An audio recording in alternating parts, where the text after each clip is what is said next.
What's going on, everybody? Welcome back to another episode of Field Stormers.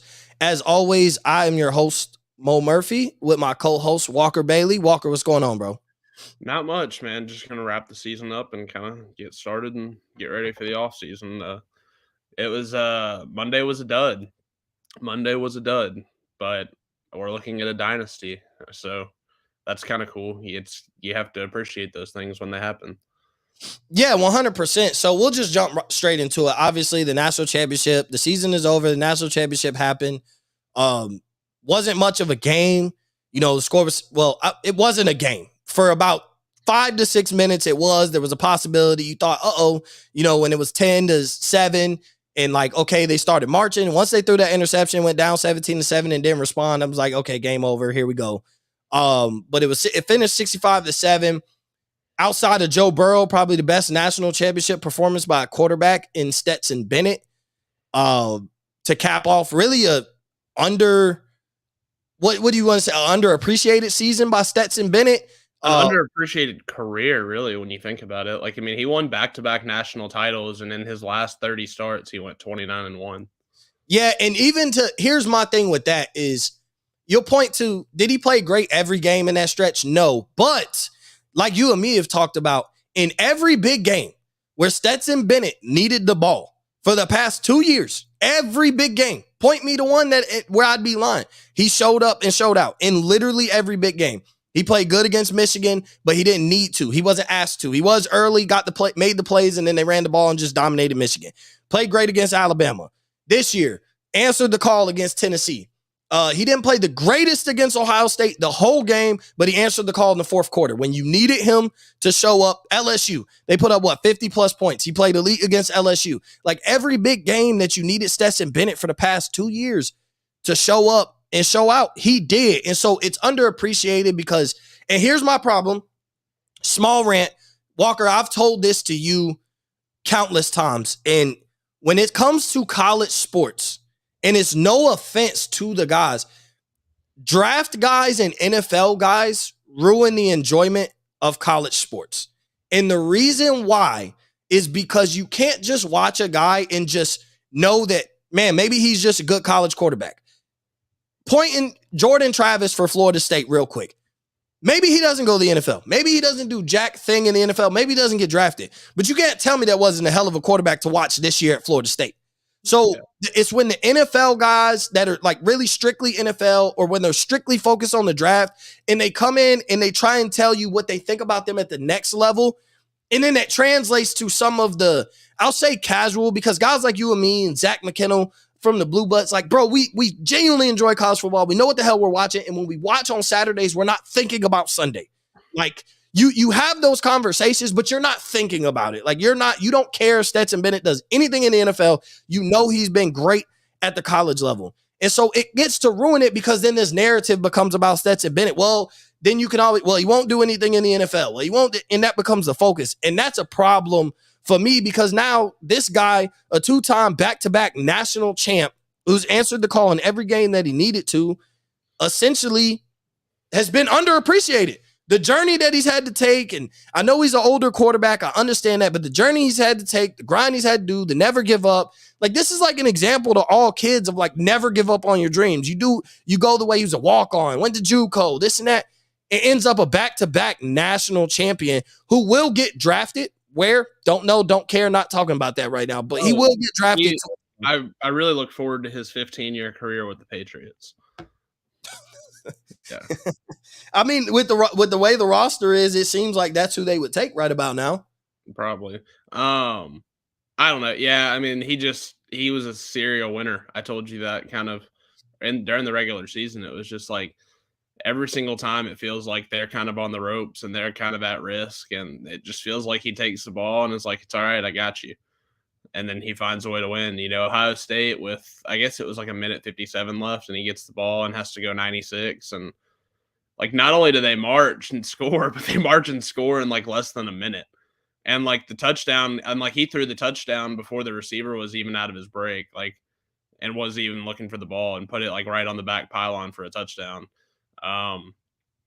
Just a serial winner, like a guy who every single time he had to take the ball and win a big game, he did. He didn't mess around and wait against TCU. They just he broke that first touchdown run, and after that, it was just off to the races. They had no answers. You just saw the talent differential on display. I mean, that's just kind of cut and dry. It does stink for the majority of college football. You would have liked to see the underdog be competitive in that spot, but Georgia. I think Georgia's the storyline coming out of that. Like, we've done a lot of the TCU didn't belong here, this, that, and the other. I don't really think that's the story. I mean, if that's the story, then Michigan didn't belong either. And nobody's going to tell you that, because they went undefeated in a Power 5 league, won their conference championship, and they deserve to be there. And TCU beat them. Like, I mean, that's just the reality. So, I just think on that night, that Monday night, the way Georgia played, there wasn't a team in the sport that could have been competitive. If Michigan beats TCU in plays, then maybe they get beat 52-17 instead of 65-7. Mm-hmm. But it's still a blowout. Like, it's still not close. Like, nobody was keeping up with Georgia on that night.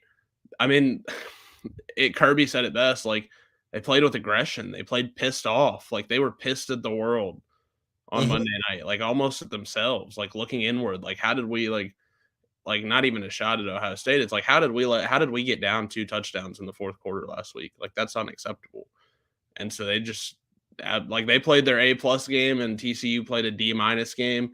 And in what was already going to be a monumental mountain to climb for TCU, like, when you play that bad and then they come out with their hair on fire, that's what happens. That's what happens. And that's what happens all across, even in the regular season. When you get your shot at these blue bloods and these dynastic type programs and you played terrible, this is what happens. Yeah. And so, since you brought it up, all right, I'm going to address this because it has me hot. So I hope everybody's listening. Listen, for anybody to say that TCU didn't belong, shut the F up. They made it to the national championship. I would give you some substance if they had faced Georgia in the semifinal and got blown out that same way. Now you got some substance, but they climbed part of the ladder to compete and play in the national championship. You cannot tell me when you make it to the national championship, now that you have to play a game to get in, that you don't deserve to be there. And Walker, this is no diss to you, because this wasn't coming from you, but you SEC fans are weird.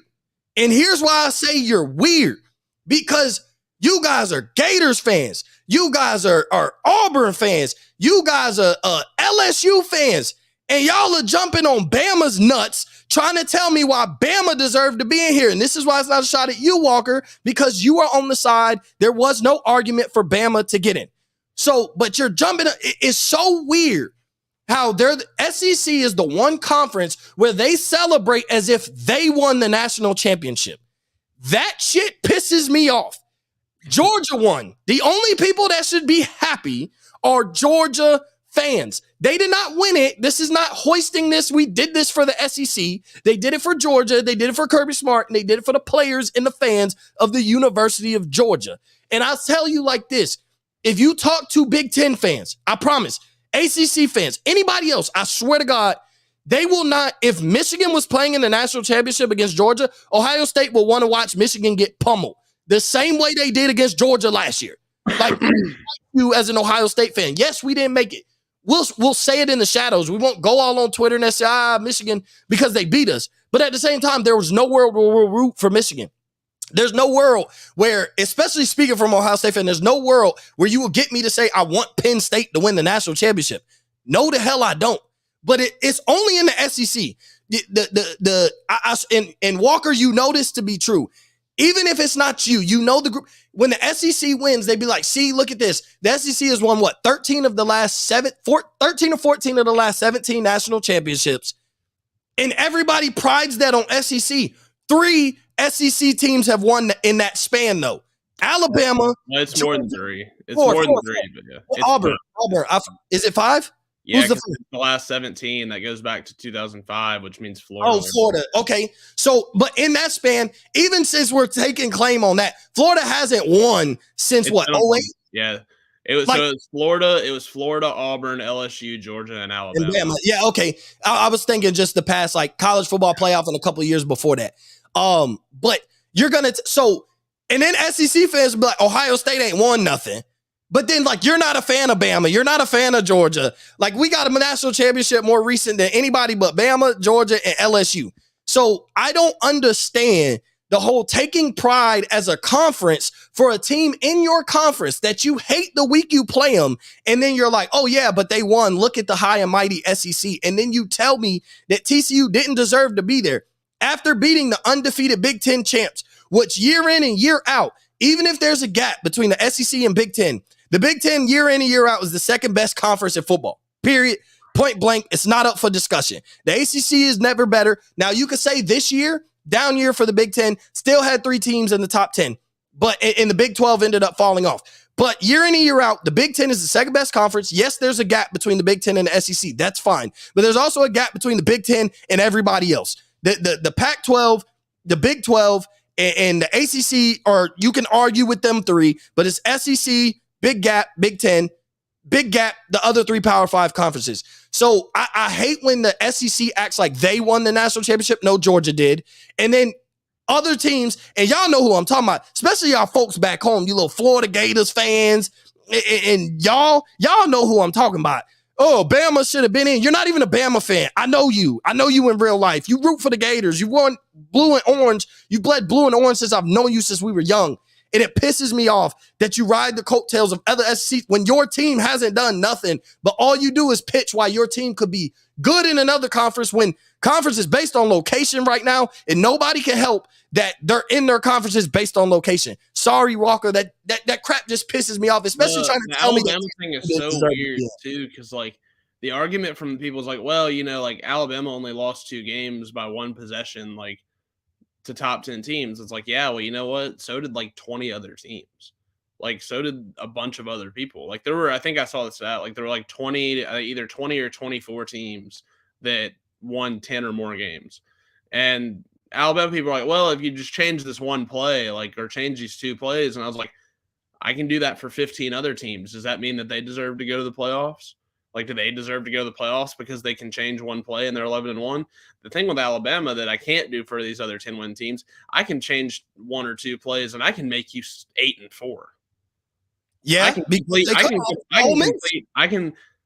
complete a pass in Oxford, Mississippi from the 15-yard line with a minute left in the game, and you lose 31-30. I can complete a pass from the 2 in Tuscaloosa with Jimbo Fisher in them, and you suffer an embarrassing loss to Texas A&M.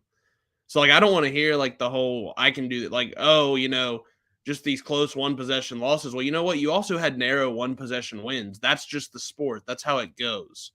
If you wanted to go to the college football playoff, then win. You don't get to go. You don't get a brand bonus. Like, you don't get to go because you have Alabama on your helmet. Like, no, you went 10-2. You didn't even, like, a 4-loss team played for the SEC championship. You couldn't even get there ahead of them because you lost to them. Like, and it wasn't even a super good SEC LSU team. Like, that LSU team wasn't that good.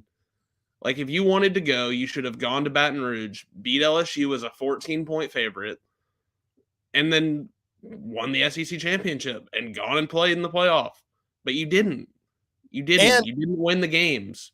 And my problem is this, is everybody's hollering about Bama, and are they even the 2? And I know where people will go with this on why they would pick them up, but are they even the 2-loss team that deserved to get in if we were going to take a 2-loss team? Because what about Tennessee? Only because Hendon Hooker got hurt. I understand that. You have to, but, like, that's always, like, they've always said, like, you have to take injuries into account. Like, when you lose that guy, it's just like that Tennessee team. And I know they beat Clemson and drilled Clemson, but, like, that's hindsight's 2020 on that. Sitting in the playoff meeting, and I guess it's on, like, December the 7th or whatever, the day after conference championships, you would have been like, okay, Tennessee is definitely worse without Hendon Hooker.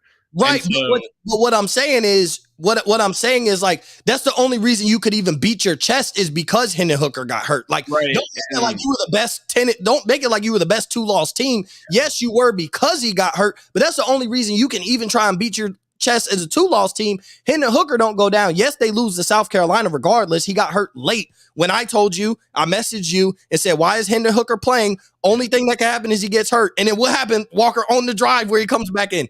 He tore his ACL. And I was like, damn, I literally just said this to Walker. Like, the only thing that could happen is he could get hurt. It's a blowout. The game's over. Let it ride and figure it out. Anything could happen from here on out, but let it ride. But what I'm saying is, like, bro, the injury kind of gets you to be able to beat your chest and be like, we got Bryce Young. And then don't tell me the win over Kansas State is the reason why you should have been in the playoffs over any of these teams. Ohio State lost 42-41, a missed field goal. Bama did not deserve to get in and play that game over Ohio State. I don't think Bama wins the game. Like, I don't think Bama beats Georgia regardless. Ohio State lost by 1. You can't tell me Ohio State didn't deserve to be there. When it was time to show up on the field, you can give me every factor you want. At the end of the day, the final score is 42-41. A football game does not get any closer than losing by 1 point. Period, point blank. And then you can't tell me, you can tell me Michigan didn't deserve to get in, but once you said hindsight 2020, like, Michigan lost to that team, but yes, they were undefeated Big Ten champs. No way they don't get in.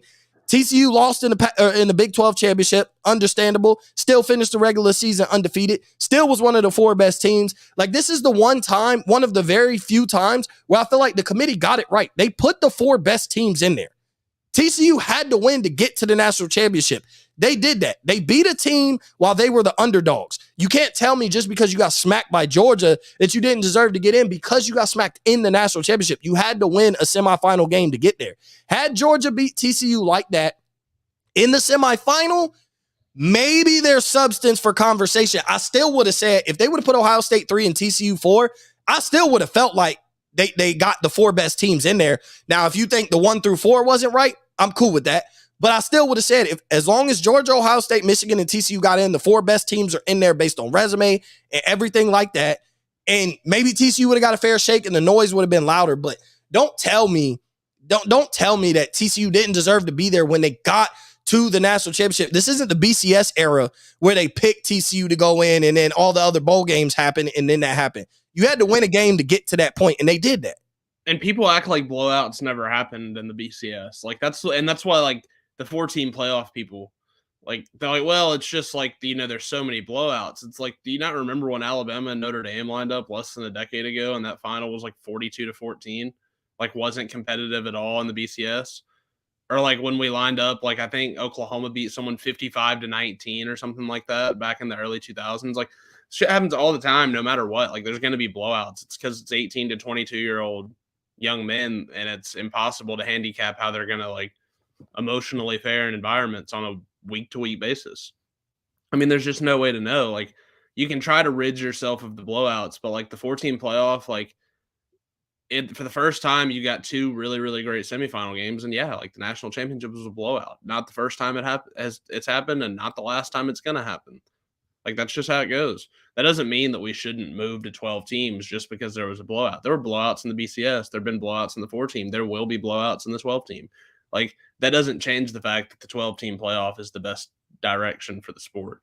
There's blowouts in the regular season when teams are top 10 teams play each other and one team is just nobody said a word about the lack of quality football or the lack of quality good teams when Michigan beat Penn State 41-17.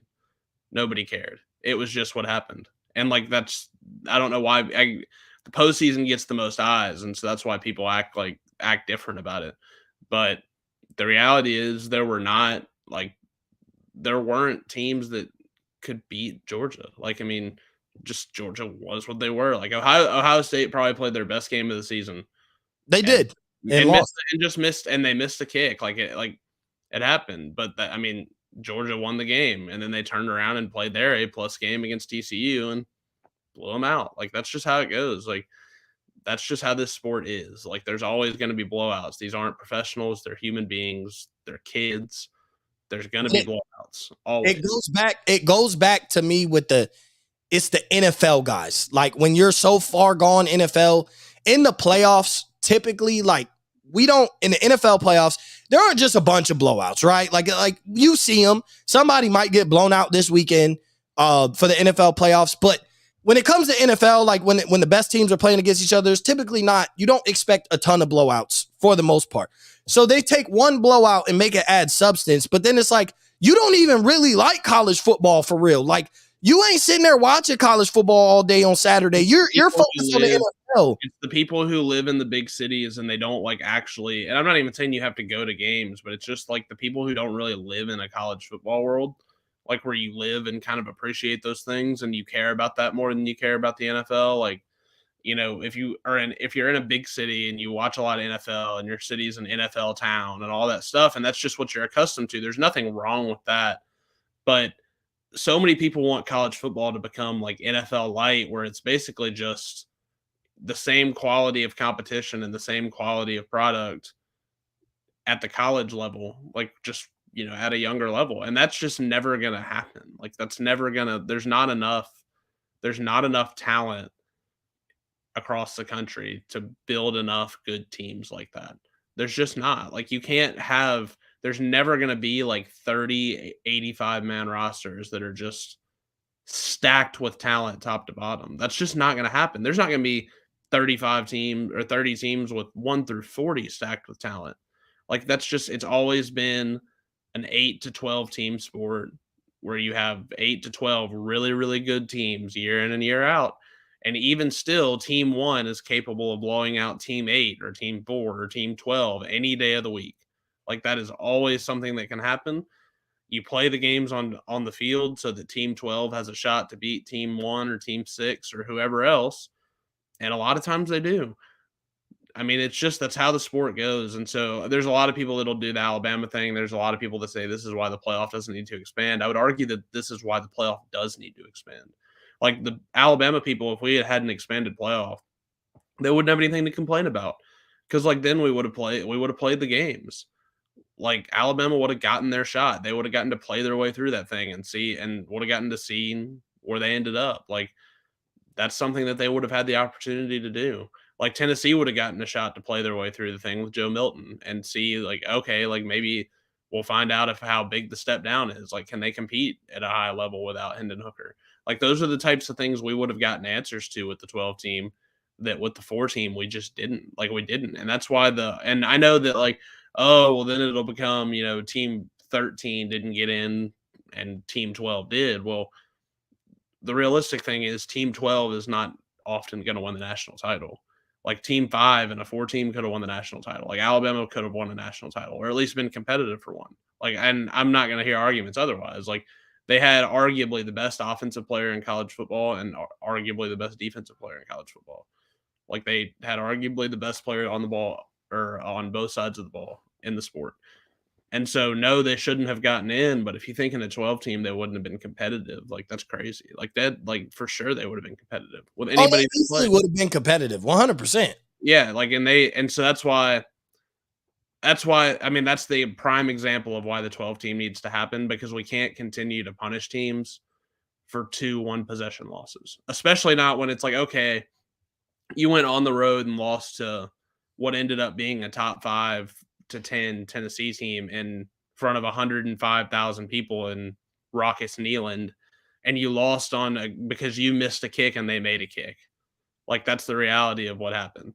And then you lose on literally a singular play in overtime in front of 105,000 people in Baton Rouge because they go for 2 and you kick the extra point and they get the 2.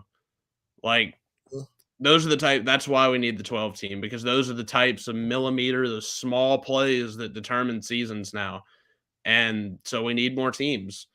Like we need more teams playing meaningful football at the end of the year because the margins between teams 4 and 12 is so small. And so we just need to see it. We need to give those teams the ability to play it out on the field instead of having these, you know, subjective debates in conference rooms and fancy hotels and trying to decide who's better based on metrics. Like that's not something we should do. So that's my argument for playoff expansion today. Cause a lot of people are like, well, you know, see, there's never actually 4 teams that are that good. Maybe not. But I mean, does that mean we just go? I mean, the BCS had blowouts too. Like play it out on the field, get more games on campus, and have more teams play more meaningful college football. It'll make the regular season more meaningful in the long haul because You know, I'll use Ole Miss as an example. It's close to home. Like Ole Miss goes on the road and loses to Alabama in 2023 and loses on the road to Georgia in 2023. It's over. Like that's it. They're done. And in reality, those are going to be 2 of the 5 best teams in college football next year. Like there needs to be a world where when you have schedules like that, and there will be teams in the Big Ten are that way too, where they'll have to go on the road to Michigan and on the road to Ohio State. And it's like, so you're telling me my season's over because I lost to those 2 teams in those 2 places? Yeah, Like, who could be 2 of the top 5 teams in the exactly. The It's like that's why like if you told like I mean use Penn State for example. They went 11-2, won the Rose Bowl. Their losses were on the road to Michigan and at home against Ohio State. You're telling me that team wouldn't have competed in a 12-team playoff? And the Ohio State game was close. Like and they were on the road. They were on the road. They played Michigan and Ohio State on the road. Oh, so even better. Like I thought that was a whiteout game. No, we played Penn State because I was surprised that game was during the day because I figured we usually do the blackout. But no, because we play Penn State on the road next year. Okay, so even better. Like they lost on the road at Michigan and on the road at Ohio State. Like what? And you're telling me that team wouldn't have been competitive in a 12-team playoff? They won every other game they played, and they were competitive in Columbus. Like they were competitive. I think. Yeah, I mean, I don't remember what the final score was, but I think it was like a 7-10 point final. Like no, it was like almost 20. But remember, they were competitive for 3.5 quarters, and that was when Ohio State played their best 6 minutes of football. Oh, that's right. I do remember that now. Yeah, I'm going back to find the final score now. 44-31. It was 13. Yeah. Okay. Yeah. Like I mean, they were competitive for large parts of that game, and you're telling me that if they would have gotten a road game against whoever like the 8th best team in the country was that year, that they wouldn't have gone and had a chance to win a game. And also, like they're a brand, like they're a massive brand. Like we're leaving massive brands out of the playoff for the sake of just like subjective arguments. And the 4 team was always a mistake. Like the 12 team is going to be great. I'm excited for it. I think this year proved why we need it. I think the argument for the 4 team is dead. Yeah. And on top of that, real quick for the 12 team is like a loss. Your first loss in week 6 doesn't make you sweat your balls off. You know what I'm saying? For the rest of the season and be like, oh, my season could possibly be over in week 6. Like, even if we went out because of the strength of what you're watching what other teams do, where you're like, okay, I lost. Hey, take it on the chin, went out. Maybe we can afford another loss. Now, if you got 2 losses by week 8 or 9, you shaking in your boots a little bit, can't afford to look. Then you're looking at everybody else, but you're still the way out of it with 2. But it's you lose week 6. You're almost looking and you're like, bro, we got to hope that somebody else falters. Instead of focusing on what we got to focus on, we got to hope that somebody else screws up for us to get in. And it's like, even if we finish as 1-loss team or we make it to the conference championship, get our 2nd loss, like you're not going to tell me that team didn't deserve to get in. Like, bro, with the 12 teams, like just imagine the top 4 seeds get the bye week or whatever, but then you got Bama, you got Tennessee, you got USC, possibly Utah. Utah would have been in there because they had won the conference championship. You got Kansas State. And then a couple other teams, probably Clemson gets in there. Maybe LSU slides in. I mean, they're getting their 4th loss. I don't think so, but we would have gotten to see that. We would have gotten to see that Tulane team in there. Like, yeah, Tulane gets in there, and Tulane ended up beating USC. So maybe Tulane has to play Alabama and gets the doors beat off of them. Maybe that happens, but I mean, you get a matchup. Maybe Oregon slides in there. Washington had an opportunity. Like maybe Washington slides in there, and you're like, these are good teams. And maybe okay, Bama plays Tulane, blowout, possibly. But Tennessee versus Washington, God, I can't think right now. Like Penn State versus Utah. Like Penn State versus Utah, except this time it's in Happy Valley and it's a whiteout. Like on and it's a playoff. Like it's a more meaningful game. So it's one of those. USC gets Clemson. Like and it's in SoCal. At a night game or the sun setting in the Rose Bowl or something. Like it's one of those. Like that's why I think you should definitely be like for a 12-team playoff. And then, of those 4 winners of those 4 games, they go on and they match up against, Georgia and Michigan and TCU and Ohio State. And you can't tell me that's not fun because you'll tell me you don't want a 12-team playoff, but then tell me bowl season doesn't matter anymore. So that those just don't go hand in hand. Bowl season doesn't matter anymore because those games don't mean nothing because the only thing that really means much except for these smaller schools is those 4 teams in the grand scheme of things. So now if I make it 12, forget bowl season for majority of those teams. You think Bama really, like, I know they came to make a statement, so I know they cared. Bryce Young played, Will Anderson played. I get it. They came to make a statement, so then the rest of the world could toot their horn on Bama should have got in by blowing out Kansas State. But you can't tell me that that game meant anything, in all honesty. Like, had Bama laid a dud, nobody would have cared. No. You could have been like, but that's it. Like, nobody really would have cared. We'd be like, they didn't really care about that game, but they came to make a statement. The only thing those teams are playing for is a boost in the next preseason 8 people. Like, that's the reality. Yeah, so, all right, so enough of the national championship. We'll wrap up the season here real quick. All right, so going into next year, and I know you haven't put a whole bunch of thought in there. I'm putting you on the spot. Top 5 teams going into next year. Georgia. Let's see. I already told you. I'll go ahead and say it here. I've already told you that Penn State's making the playoff next year. So Georgia, Penn State. A lot of it's hard to. It's really hard to tell because with Michigan, it's so dependent on Jim Harbaugh coming back that it's really impossible to say kind of where they sit. But if Harbaugh is back, then I think that they're in that top 5. So that's 3. I'm putting LSU in that top 5. I think with Jaden Daniels back, there's a lot of pieces back there. I know they now do lose Butte.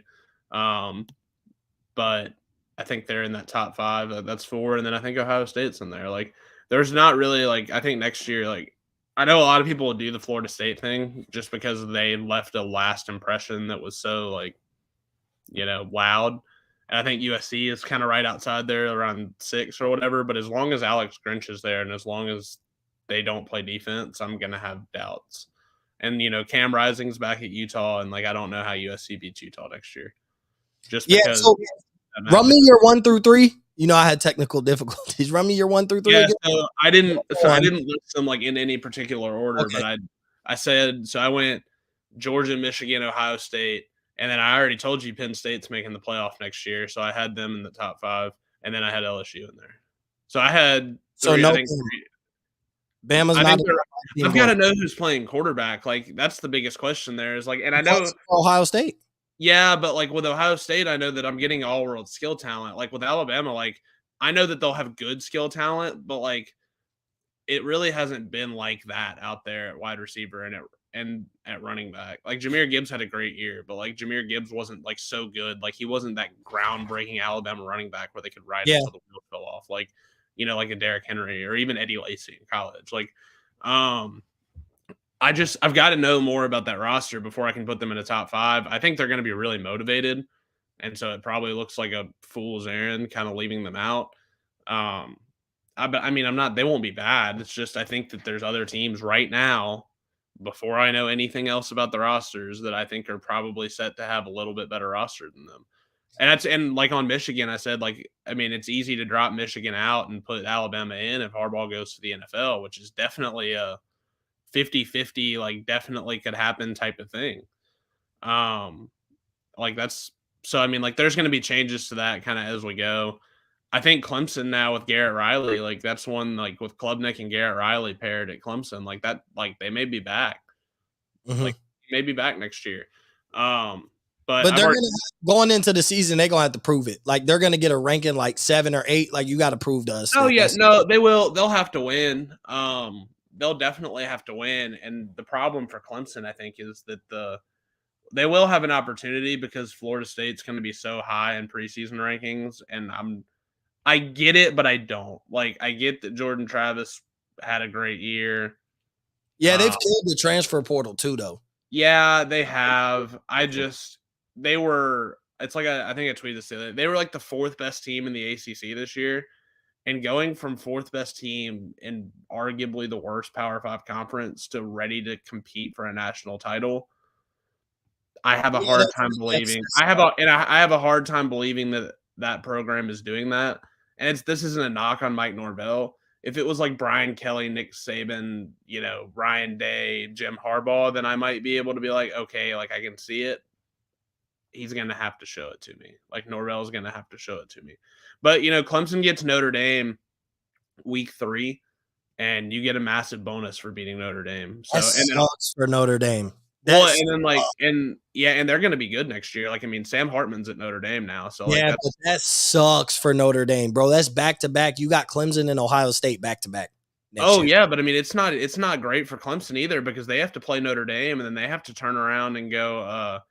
They'll have to turn around and play like 2 conference games, and then they'll have to turn around immediately after that, and play Florida State probably. And they've got like a road game against South Carolina next year, where like Rattler's going to be back, and like Beamer's really got like that place is buzzing. I mean, South Carolina came to Clemson and beat them this year, so like, it's not it's not going to be as easy of a schedule as I thought it was going to be for Clemson.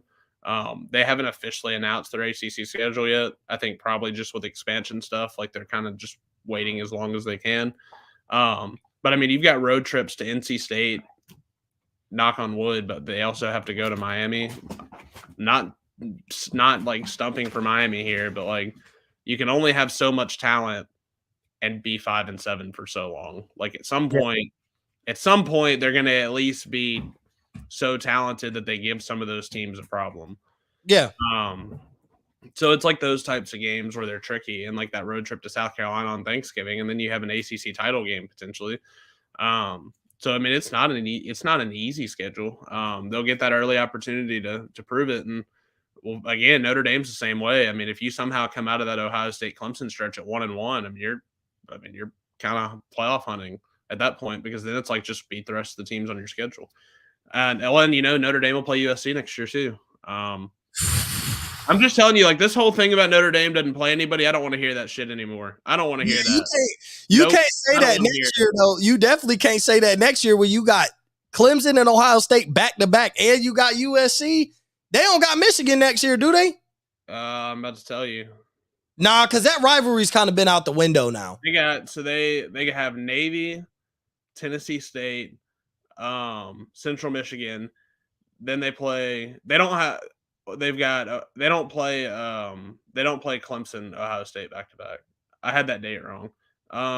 So they've got Navy, Tennessee State, Central Michigan, Ohio State, USC, Wake Forest, at Clemson, at Stanford, at Duke, who won 9 games this year. So they got Ohio State and USC back to back. No, there's a big gap in time there. I think that they're still kind of. Because all these games against ACC opponents, they haven't announced the dates yet. Oh, okay. So like a lot of this stuff's still TBA. Okay. But yeah, Ohio State, USC, Wake, at Clemson, at Stanford, at Duke, who won 9 games this year, at Louisville, and who's got Jeff Brom. Like that'll be a big game for Brom in year 1. And then you have to go to NC State, and then you also play Pitt. Like there's maybe 2 games on there where you just go in and you're like, all right, that's a W. Their first 3 games they should go in the first 3 games. Because you should also go beat Stanford. Like they fired David Shaw. It's a complete restart. Like that's but I'm saying they play Ohio State the 4th week of the season. Right. But I'm just saying, like, even like if you're going preseason and you're trying to make a record prediction. Oh, yeah. You're only writing down 4 W's before you have to start thinking about stuff.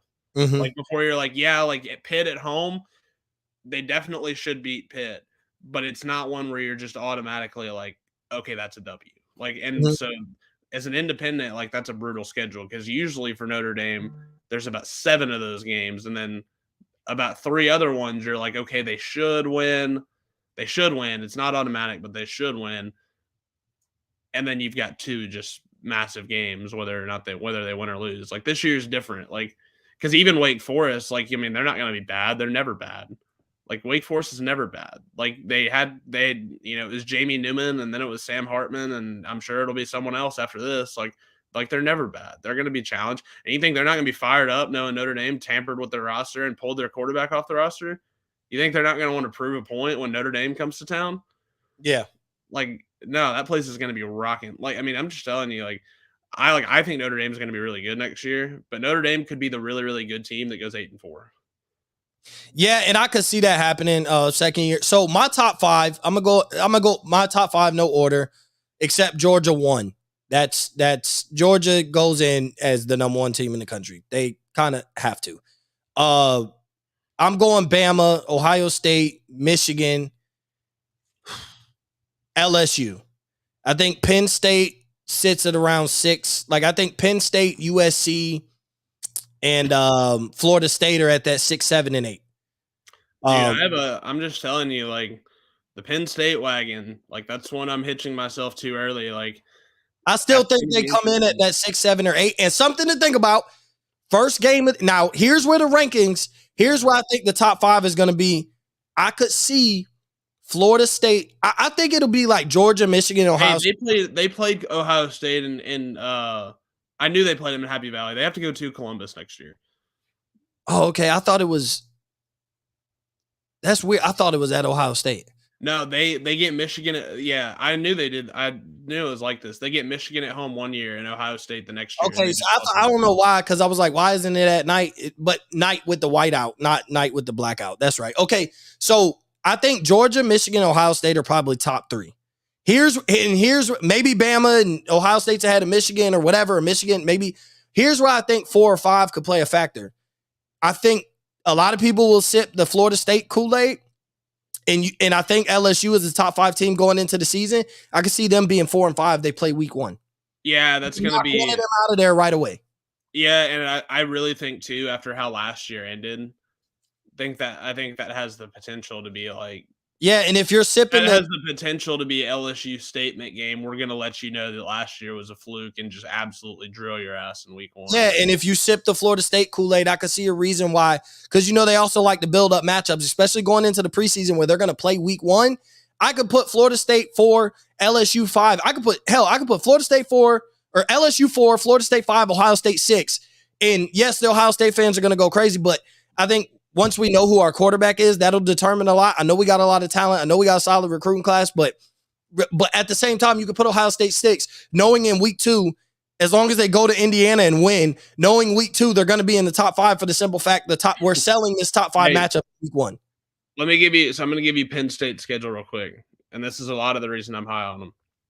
Week 1, you've got West Virginia at home in Happy Valley. That's a W. Mm-hmm. You got Delaware at home, your FCS opponent. That's a W. Week 3 maybe gets a little tricky. You go to Illinois. They were good last year. You're going to be infinitely more talented than them. You've had 2 weeks to figure the quarterback thing out. You're going to be favored to win. We'll say it should be. It's not an automatic W, but they should win. Iowa at home. You beat Iowa at home. You go to Northwestern. That's a W. You have UMass at home. That's a W. You go to Columbus, you're probably losing, but they're going to be like, there's a chance you're in that game at least. They're going to be in that game. Ohio State and Penn State always play each other close. Yeah, and but Ohio State will be favored. So for the sake of the fact, like being realistic here, we'll call that a loss. Okay. Indiana at home, they suck. You're going to win. Maryland on the road gets a little tricky, but it's late in the season. You're probably rolling at that. They're rolling right now, yep. Yeah, so I think they probably go in there and get a win. Then November 11th is when Michigan comes to town. That's going to probably be like one of those point spreads that's tight. Penn State's probably a slight favorite at that point. Michigan's got a lot of dudes back, and they're going to be a problem. But, I mean, if Michigan has a new coach, potentially, and right now I'd say, we're more likely than not looking at that. That's a game you easily can win. So we'll call that a toss-up. We just won't even call it. We'll call it a toss-up. Then you get Rutgers at home in Happy Valley. That's a win. And then Michigan State on the road. You're going to be more talented. You're going to be favored. It's a tough spot to close the year. But, you should win that game. And so, you're looking at 10-1 with a toss-up game against Michigan.